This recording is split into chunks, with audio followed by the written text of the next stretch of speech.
Ayala, né? Que nos formou esse convite, tem sido um canal de bênção para nossas vidas. Que Deus te abençoe, sua casa, sua família, em nome de Jesus. Ao pastor Vanderlei, que tem nos confiado este altar, essa tribuna, para falarmos de Jesus. Que Deus te abençoe, sua casa, sua família, a todos os obreiros, que Deus abençoe, a toda a igreja, os jovens, que Deus abençoe, as irmãs, esposas que me acompanham, a todos. Amém? Amém. Meus irmãos, sem mais delongas, abra a tua Bíblia comigo, por gentileza, no Evangelho de Jesus Cristo, segundo escreveu o médico Dr. Lucas, capítulo de número 7, e versículo de número 11. Lucas, capítulo 7, e versículo de número 11. Glórias ao Deus de Israel. Quem achou, diga glórias a Deus. Vamos fazer uma leitura aqui um pouco extensiva para a nossa melhor compreensão. Vamos ler do versículo 11 até o versículo de número 16. Está escrito: e aconteceu o que, no dia seguinte, ele foi à cidade chamada Naim, e com ele iam muitos dos seus discípulos e uma grande multidão.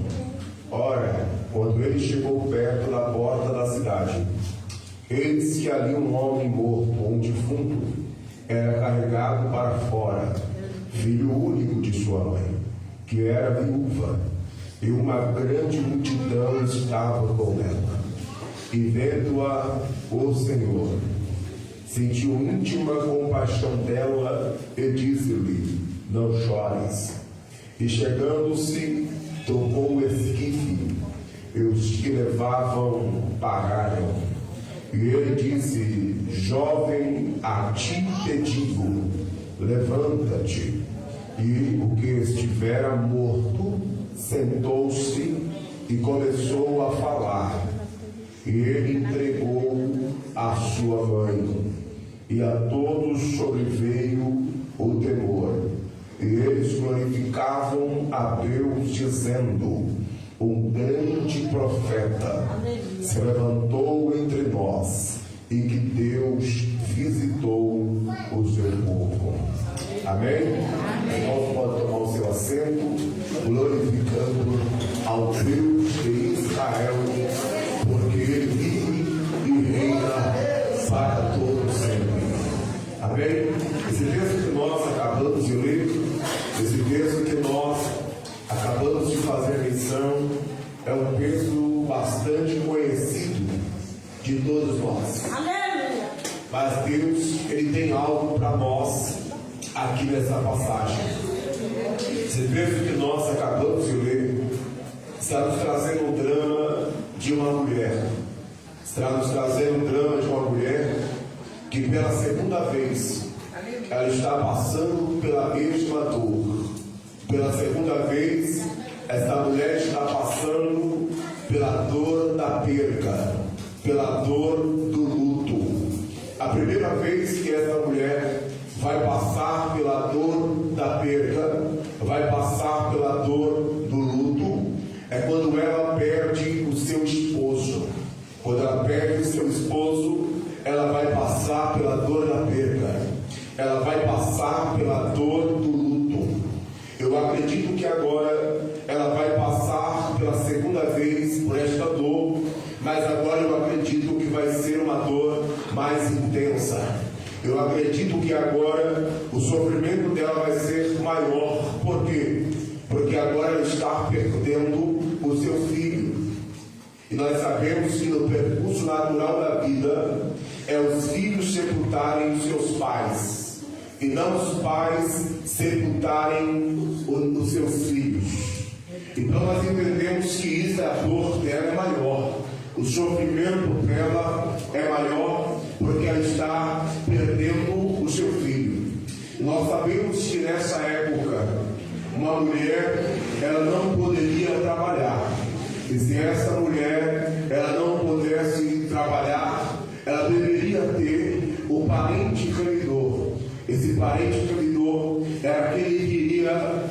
ressuscitar a sua casa. Era que ele queria resgatar a sua família. O parente revidor era alguém que era próximo ao falecido. Então esse que era mais próximo do falecido, ele deveria se casar com a viúva. Se casando com a viúva, tendo relação com ela e nascendo um menino, ele deveria colocar o nome do falecido no menino para ressuscitar a história da família, para que o nome do falecido não se perdesse na história e resgatar todas as suas perdas. Se ela não tivesse o parente que lhe deu, então ela deveria depositar a sua esperança no seu filho, porque o filho que deveria dar continuidade aos negócios da família, era o filho que deveria dar continuidade aos negócios do pai. É por isso que o menino, é por isso que o filho, ele muito cedo, ele aprendia os negócios do pai. Muito cedo ele aprendia a fazer o ofício do pai, porque na ausência do pai, era ele que deveria cuidar da casa, era ele que deveria cuidar da família, era ele que deveria dar continuidade ao negócio do pai. É por isso que Jesus, ele é chamado de carpinteiro, porque José, seu pai adotivo, ele era carpinteiro. É por isso que Jesus, ele era chamado de carpinteiro. Você vai perceber que certa feita, quando Jesus, ele ainda tinha 12 anos de idade, José e Maria vai levar Jesus a uma festa que está acontecendo em Jerusalém. A Bíblia vai dizer que quando eles retornam desta festa para Nazaré, depois de 2 dias, eles percebem que Jesus não está com eles. Eles percebem que Jesus não está na caravana com eles. Então José e Maria voltam para Jerusalém. E quando eles voltam para Jerusalém, eles começam a procurar Jesus. A Bíblia diz então que Maria vai no templo. E quando Maria vai no templo, encontra Jesus com 12 anos de idade, dando aula para os doutores da lei. Oh, glória! Então Maria olha para Jesus e vai dizer: filho, o que fizeste? Porque nós te procuramos por todas as partes. Aí Jesus olha para ela e diz: mulher, o que tem eu contigo? Ou não sabes tu que eu estou cuidando dos negócios do meu pai? Eu vou dizer de novo: ou não sabes tu que eu estou cuidando dos negócios do pai? Olha para quem está do teu lado e diga para ele: você está aqui para cuidar dos negócios do pai. Não só quem está cuidando dos negócios do pai, só quem está cuidando dos negócios do pai dá um prato de vitória. Essa mulher, ela não tem um parente tremidor. Essa mulher não tem um filho para dar continuidade. Essa mulher deveria viver verde esmola. Agora entenda uma coisa: na época de Jesus, a sociedade não tinha uma condição para sustentar as viúvas. Então a situação dessa mulher vai se tornar precária. Se ela não tem parente caminhou, se ela não tem filho, e a sociedade não consegue sustentar as viúvas, então ela deveria tomar uma atitude drástica. E qual era a atitude que ela tomaria? Ou ela esperaria a morte bater na tua porta, ou ela esperaria a morte chegar, ou então, infelizmente, ela se lançaria à prostituição. Mas eu tenho uma palavra para você desta noite: não tome nenhuma atitude precipitada, porque quando os recursos da terra acabam, os recursos do céu entram em cena. Os recursos da terra acabam, o recurso do céu entra em cena. Não toma nenhuma atitude precipitada, porque Jesus está vindo aí.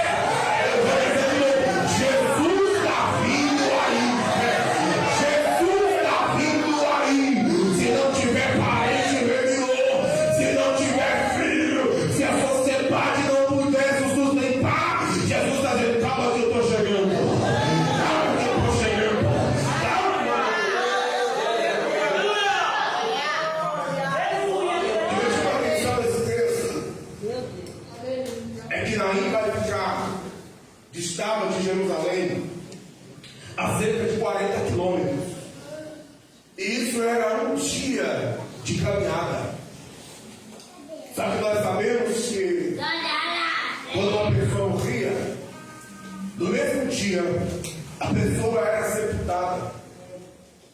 Você vai encontrar isso lá em Deuteronômio. E você vai encontrar isso também lá em Atos dos Apóstolos, capítulo 5, versículo 5.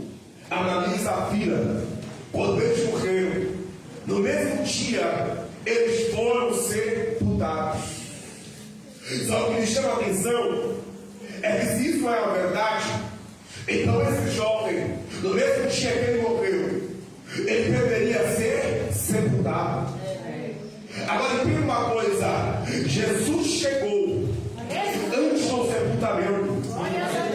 Então olha só, se de Jerusalém até Naim dura um dia, então isso significa que antes do menino morrer, Jesus já estava caminhando. Então isso significa que antes do menino morrer, Jesus está dizendo: eu preciso ir lá em Naim. Antes do menino morrer, Jesus está dizendo: eu preciso ir em Naim. Então isso significa que quando o menino adoece, Jesus já está andando para Naim. Eu vou dizer de novo: antes do teu problema acontecer, Jesus está dizendo: eu já estou indo lá. Antes do médico dar um diagnóstico, Jesus está dizendo: eu já estou indo lá. Antes do problema agravar, Jesus está dizendo: eu já estou indo aí. Ele não tarda, ele chega na hora certa.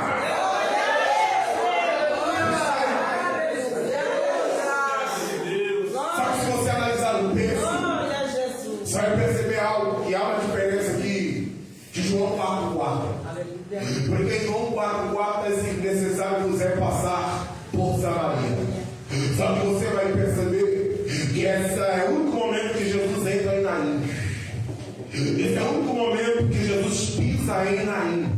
Então isso me faz entender que ir para Naim não era uma necessidade, uma urgência para Jesus. Naim não estava na rota. Naim não estava no plano de Jesus. Pastor, se não havia uma necessidade, se não havia uma urgência, se Naim não estava na rota, se Naim não estava nos planos, o que fez Jesus ir para Naim? O choro da viúva. Eu vou dizer de novo: o choro da viúva. Jeremias 31:16 vai dizer que o choro tem voz. Jeremias 31:16 vai dizer: reprime a voz do meu choro. Por quê? Porque quem chora para Deus tem resposta. Eu vou dizer de novo: o meu choro para Deus é uma oração. Quem chora para Deus tem resposta. Porque a tua lágrima é uma oração. E sabe qual que é a diferença das lágrimas da viúva para a lágrima das carpinteiras? Porque as carpinteiras choravam para o homem e a viúva chora para Deus. As carpinteiras choram por profissionalismo. Epa! Mas a viúva chora por sentimento. Eu estou sentindo a presença dele. Oh, glória! Quem chora para Deus tem resposta. Daniel capítulo 10. O anjo se apresenta para Daniel e diz: eu vim por causa das tuas palavras. Presta também Jesus dizendo para a viúva: eu vim por causa das tuas lágrimas. O que me atraiu para Naim foi a tua lágrima. O que me trouxe para Naim foi a tua lágrima. O que me trouxe para a tua casa foi para a tua lágrima. O que me trouxe para o centro do teu problema foi a tua lágrima. Não estava na rota, não estava no plano, mas por causa da tua lágrima. A tua lágrima me atraiu. Oh, glória. Sabe quando Jesus chega na cidade de Naim? A Bíblia diz que ele está onde? Ele se encontra com ela onde? Na porta da cidade. E aqui tem uma mensagem. Por quê? Porque nós sabemos que na porta da cidade ficavam-se os juízes da porta da cidade. Era onde se julgavam as causas. Da porta da cidade era onde se resolvia os problemas. Então, quando Jesus encontra com ela na porta da cidade, Jesus está dizendo: eu vou resolver o teu problema. Eu vou dizer de novo: quando ela se encontra com Jesus, se encontra com ela na porta da cidade, Jesus está dizendo: o juiz dos juízes chegou, o advogado dos advogados chegou. Oh, glória! Até onde você estava gastando tudo que tinha nos advogados e não estava resolvendo. Mas Jesus está dizendo: mas agora o advogado dos advogados chegou. Eu vou pegar a tua causa lá no INSS e a tua aposentadoria vai sair. Eu vou pegar a tua causa lá na justiça e o que estava parado, o que estava bloqueado vai sair. A escritura vai sair. O amor vai sair. Jesus está dizendo: eu cheguei. O juiz chega a porta. Agora olha só. Jesus está vindo com uma multidão. A viúva está vindo com o contexto. Isso aqui é prático. Multidão da vida, multidão da morte. Sabe o que me chama a atenção? É que o texto diz: e vendo a do Senhor. E perceba que quem viu ela foi Jesus. Não foi ela que viu Jesus. Foi Jesus que viu ela. E isso aqui não é demérito nosso, é qualidade dele. Porque ele consegue nos enxergar em momentos que nós não enxergamos ele. Ele consegue nos ver em situações que nós não conseguimos ver ele. Porque a gente só vê luta, só vê guerra, só vê problema, só vê morte, só vê destruição e não vê Jesus. Mas Jesus está dizendo: ainda que você não me veja, os meus olhos estão te vendo. Eu vou dizer de novo: ainda que você não me veja, os teus olhos estão te vendo. O texto diz: de vendo ao Senhor. Sentiu íntima compaixão por ela. Agora olha só os detalhes desse texto. Quando Jesus olha para ela, Jesus sente íntima compaixão por ela. Então isso me faz entender que aqui há algo comum que está acontecendo. Por quê? Porque o comum é você ouvir Jesus dizer assim: ó, a tua fé te salvou. Toda vez que Jesus faz um milagre, ele diz: a tua fé te salvou. Só que aqui ele não diz: a tua fé te salvou. O que fez os meninos te levantar foi a compaixão de Jesus. Glória. Então Jesus vai dizer: eu sei que você não tem fé, mas hoje eu vou fazer pela minha compaixão. Eu sei que muitas vezes você já perdeu a esperança, já perdeu a fé, já não acredita mais em nada.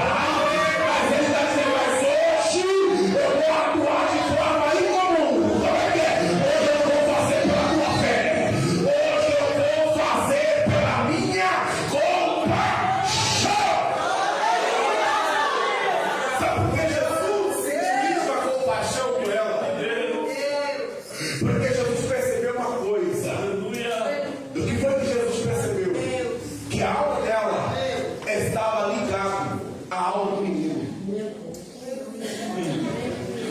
Lembra lá no livro do Gênesis? Quando José vai testar os seus irmãos para ver se realmente eles mudaram, José vai olhar para eles e dizer assim: olha, se vocês não são espias mesmo, então eu quero que vocês deixem aqui Benjamim, o irmão mais novo de vocês. Aí vocês voltem para os seus pais, voltem para o seu pai, mas deixa Benjamim aqui. Aí Simeão entra em cena e diz assim: não. E tenha como escravo. Por quê? Porque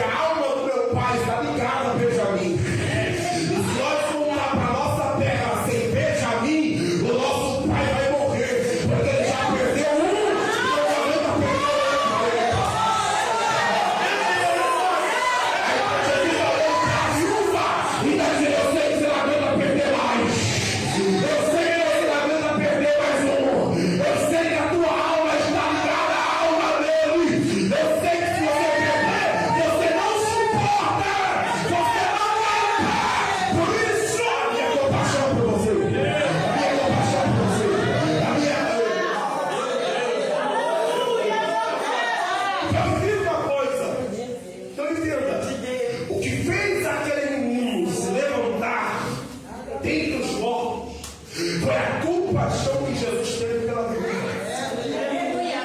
Então tem pessoas que só estão permeando nessa terra porque Jesus está tendo compaixão. Não é do menino, mas é de você. Porque, pastor, perdoe, a palavra é um pouco forte, mas eu preciso dizer. Porque morto não tem sentimento. Porque Jesus não teve compaixão do menino, porque está morto. E morto não tem sentimento. Então Jesus tem compaixão de quem está vivo. É por isso que fica fora de casa, você não dorme, o olho fica roxo, você perde sono, fica doente, mas quando chega, parece que não aconteceu nada. Oh, aleluia! Parece que não aconteceu nada. Por quê? Porque ele não tem sentimento. Mas Jesus está dizendo, por causa de você, eu vou fechar a cova dele. Por causa de você, eu vou fechar a sepultura dele. Por causa de você, eu vou levantar ele dentre os mortos. Por causa de você, eu vou colocar ele para sentar essa mocidade. Por causa de você, vai estar vigiando os adolescentes do meio. Por causa de você, vou tirar da droga, vou tirar do vício. Vou pra ser! Vou pra ser!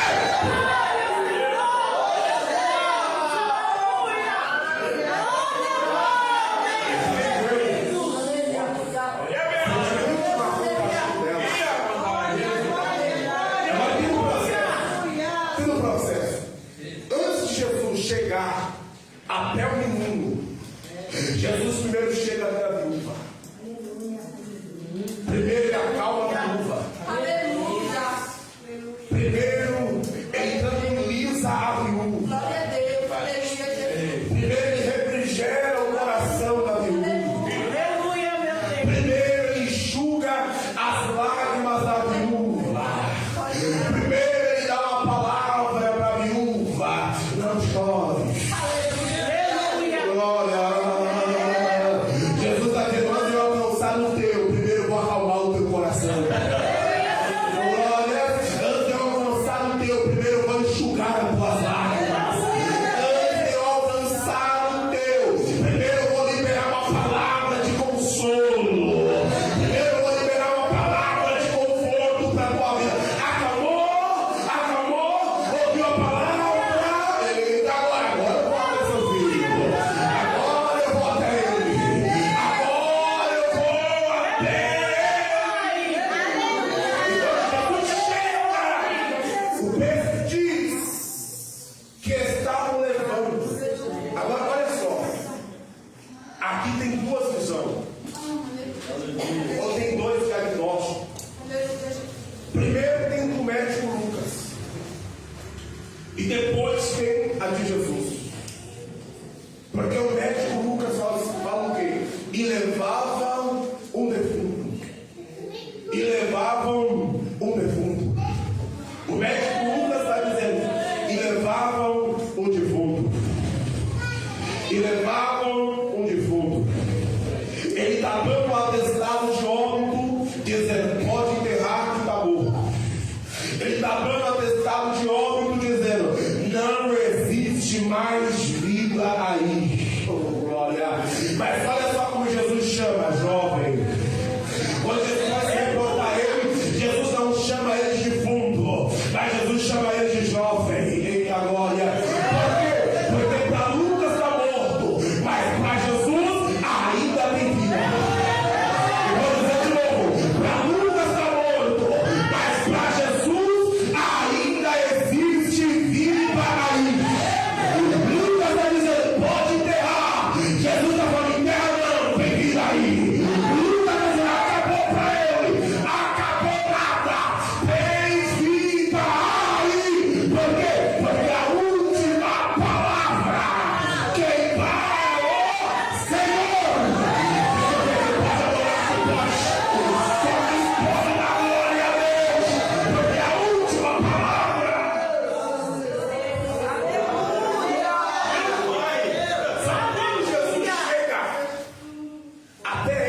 Um encontro de dois filhos únicos. Primeiro, Jesus, o filho único do Pai.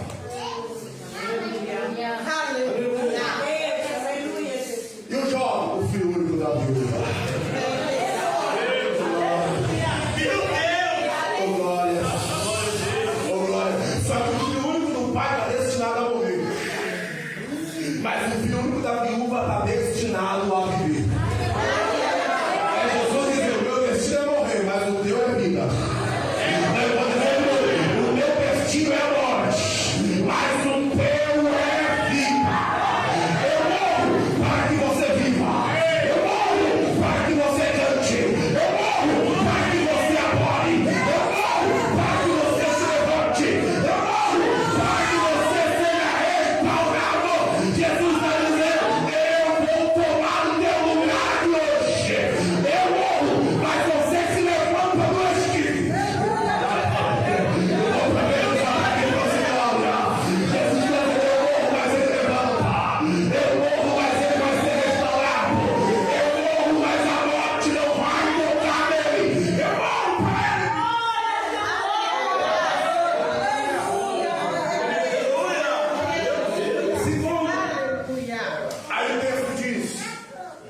Que ele estende as suas mãos e ele toca aonde? No esquife. O esquife não é um caixão fechado, mas é a espécie de uma marra. Aí Jesus toca no esquife. Aí o texto diz: e os que levavam pararam.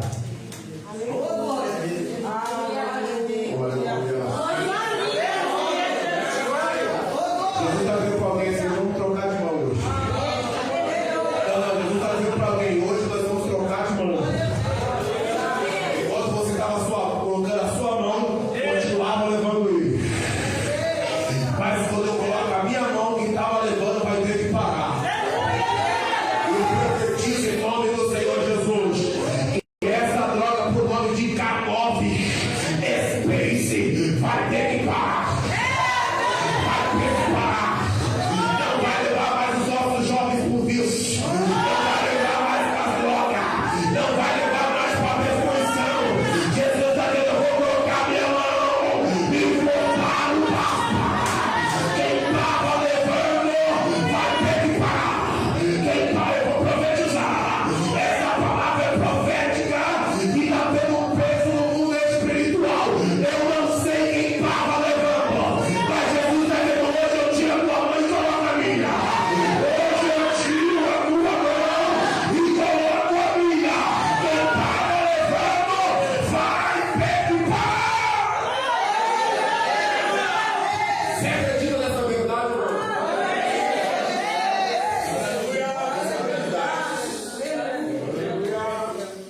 Quando eles param, Jesus chega até aqui, meu pastor. Até o jovem. E olha só o que Jesus diz: jovem, a ti pedido. Levanta. Lembra que eu disse que o jovem é aquele que faz o negócio do Pai? Quando Jesus chama ele de jovem, Jesus está dizendo: levanta e vai cuidar da obra do Pai. Eu vou dizer de novo: levanta e vai cuidar da obra do Pai. Jesus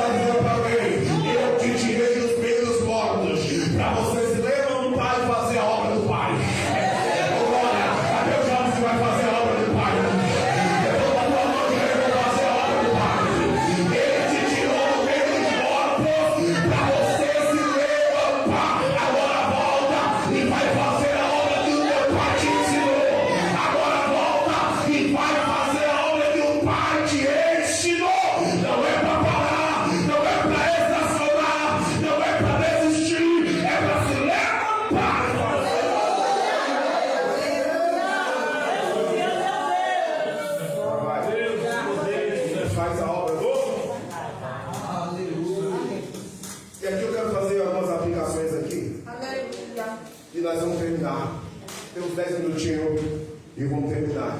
Eu disse para você que ele é filho. Se ela é filho.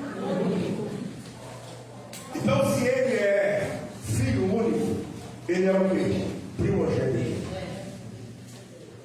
Aleluia. E nós sabemos que todo primogênito pertence ao Senhor. Aleluia. Nós vemos isso lá em Êxodo capítulo 4, versículo 22. Nós vemos isso lá em Números capítulo 8, versículo de número 17. Deus vai dizer para Moisés: Moisés, fala para Faraó que Israel é o meu primogênito.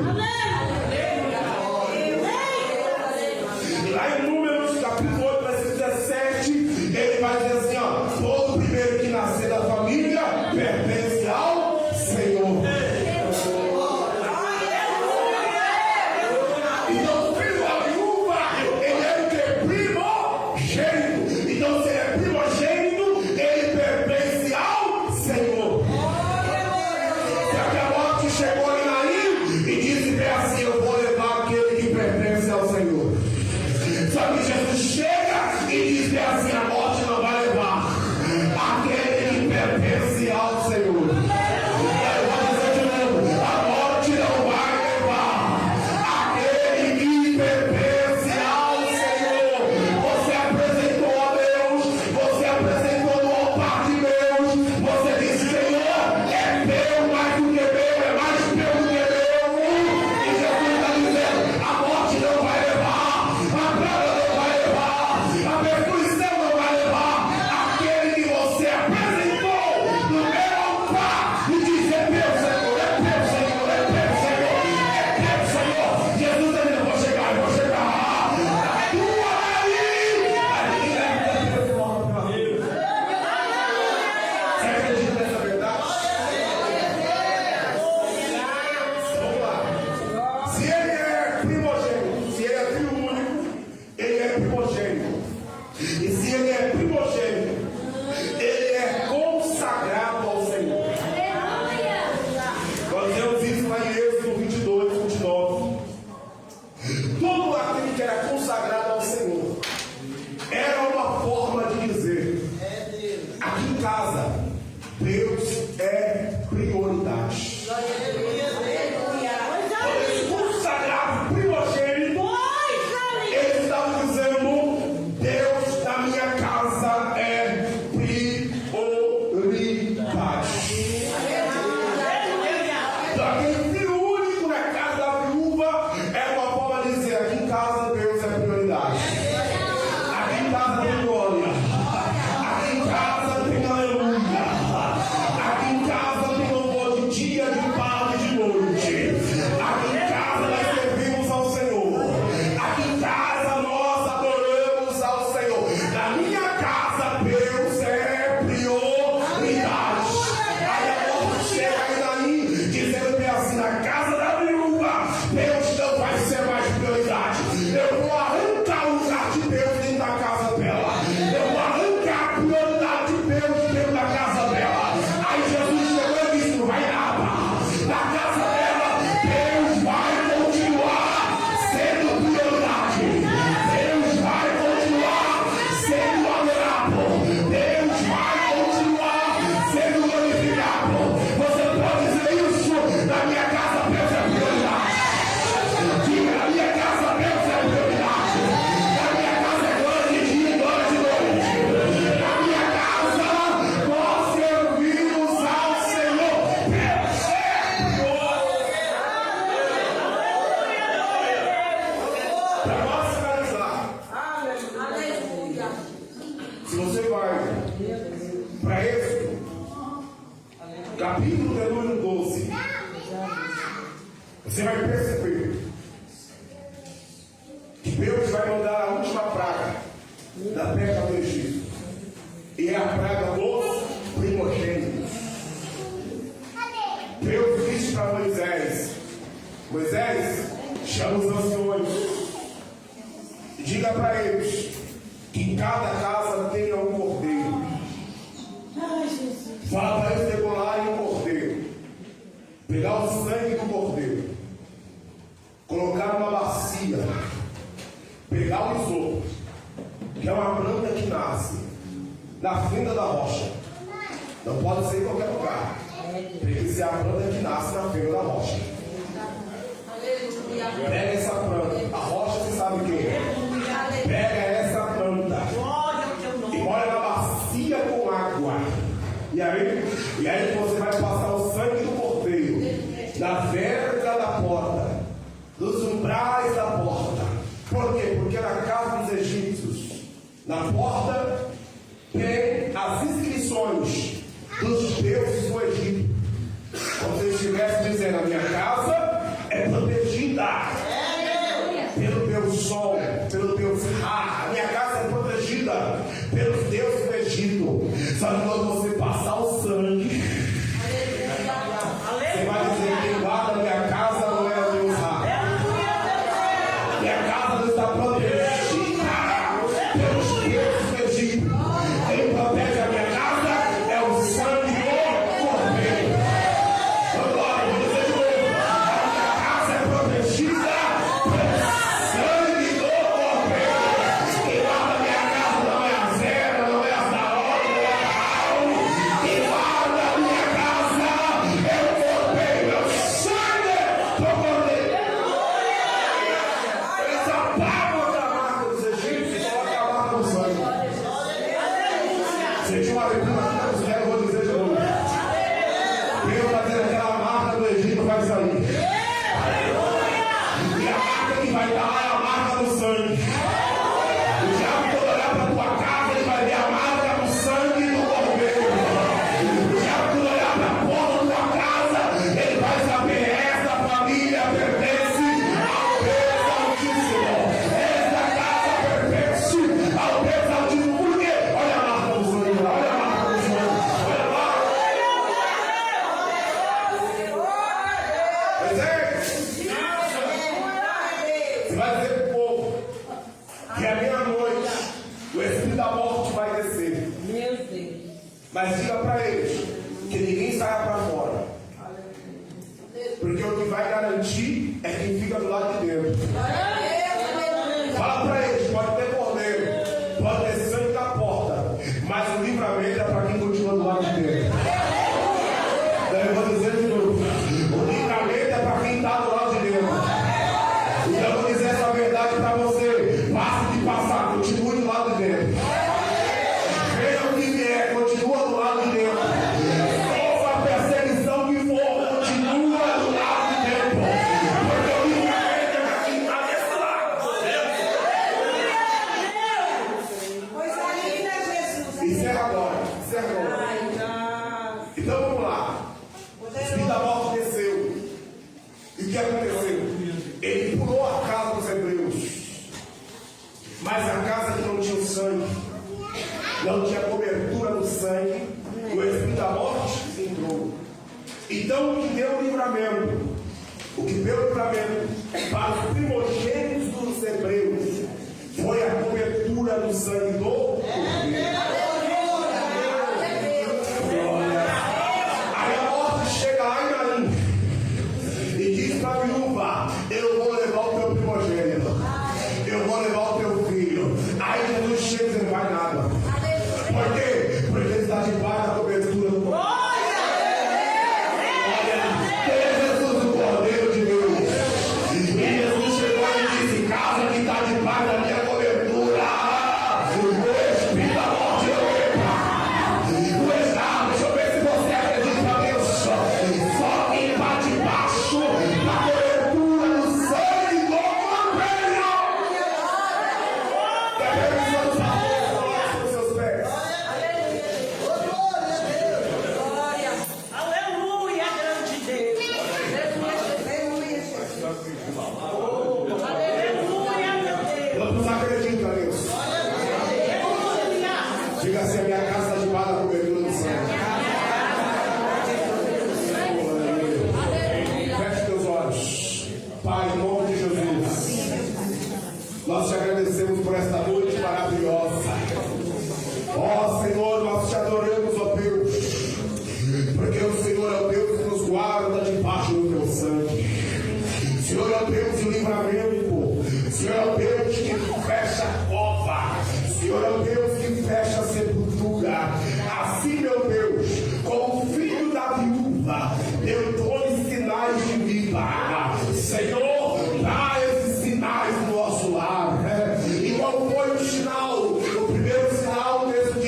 para falar. Primeiro ele vem, se assenta para ouvir, e depois ele se levanta para falar. E esse é o sinal que Deus mudou a vida dele. Que esse é o sinal que agora ele está falando. Senhor meu Deus, e a notícia que percorreu dentro da cidade de Naim foi essa: Deus visitou o seu povo, e um grande profeta se levantou no nosso meio. A notícia que vai percorrer a tua casa, no bairro que você mora, é essa: Deus visitou, Deus visitou, Deus visitou, Deus visitou, Deus visitou o seu povo. Amém ou não amém? Já vou retornar o microfone para o pastor. Tem alguém para Jesus esta noite? Tem alguém aqui que porventura está afastado, quer retornar para os braços do Pai, fazer uma aliança com Cristo? Aleluia. Pastor, eu preciso ir na frente, preciso. Eu não posso aceitar Jesus no meu coração aqui. A Bíblia diz que aquele que